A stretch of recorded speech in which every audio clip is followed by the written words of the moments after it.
eventually I finished in and around 1996, and that was my introduction to playing GA in New York. I played once or twice over in New York, and in '96 I played a New York final. I was a student out in UL at the time. A few of the people here in the house tonight were driving me down to Kerry for training at the time as well. And I got a phone call to say it was a replayed New York final in 1996. Donegal were playing Westmeath, and obviously I didn't have any affiliations with either of them, but I got a phone call and I was repeating exams at the time as well.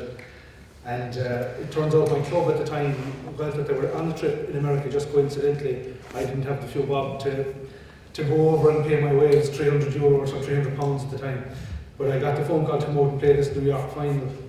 And our lads at home, the club, were on a trip a week or two in Boston, Hartford and Springfield at the time.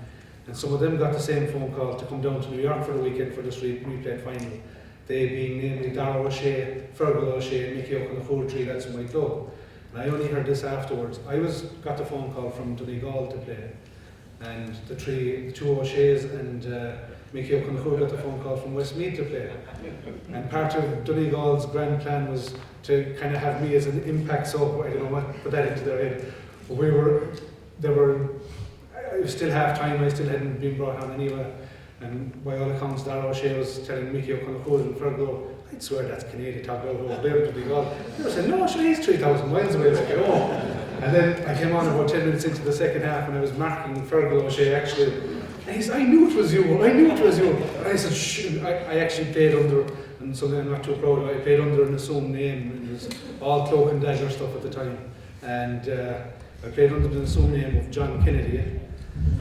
And our own county board, I suppose, looking back at it now, they were dead right. They outed me. They wanted to get this illegal act out of the way because they were afraid that Cork would object, I suppose, in the Munster final later on. And Tony O'Keefe was the county board secretary at the time. He approached me during the winter and he said, you were playing in New York, and this is pre-Twitter or Facebook or pictures.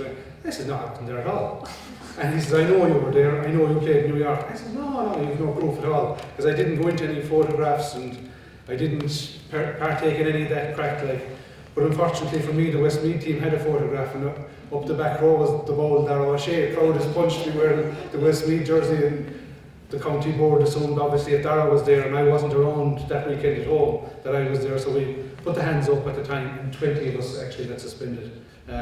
It was a stupid thing, and it's something I regret to this day actually, because I didn't have any loyalty to the Donegal team, and it wasn't the way, and I know that now, it wasn't the way to go about promoting the game. I think the ways they're going about promoting the game in New York at the moment is the way to go. It's certainly not to be bringing out county players and, giving them a few bob and looking after them and all that crack, because I think what's going on at the moment in New York, it's still going on. It was going on back then, it's still going on, and I don't think, if you talk to people who are trying to promote the game at grassroots level in New York at the moment, it's not very helpful to what they're trying to do at the moment in terms of growing the game from under 12s, under 8s, under 10s, 12s all the way up. But that was the dumb thing at the time, and it's still unfortunately the way they're